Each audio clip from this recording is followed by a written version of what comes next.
নওগাঁ ৬ আসনের সংসদ সদস্য শেখ মোহাম্মদ রেজাউল ইসলাম বলেছেন, চাঁদাবাজ, দখলবাজ ও দুর্বৃত্তায়নের স্থান এই জনপদে হবে না। নওগাঁ রানীনগর থেকে কাজী আনিসুর রহমানের প্রতিবেদনে দেখুন বিস্তারিত।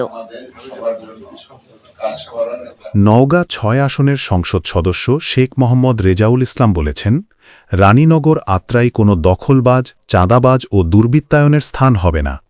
এই জনপদ হবে উন্নয়ন আর শান্তির জনপদ। এলাকাবাসী আমাকে তাদের আমানত ভোট দিয়ে এমপি নির্বাচিত করেছে। তাদের জানমাল, নিরাপত্তা ও উন্নয়নের জন্য আমাকে কাজ করতে হবে।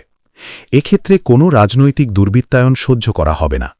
প্রধানমন্ত্রী তারেক রহমানের ৩১ দফা এবং আমার নির্বাচিত ইস্তেহার এই আসনে মানুষের জন্য বাস্তবায়ন করতে আমি অঙ্গীকারবদ্ধ। পর্যায়ক্রমে এলাকাবাসী এর সুফল পাবে।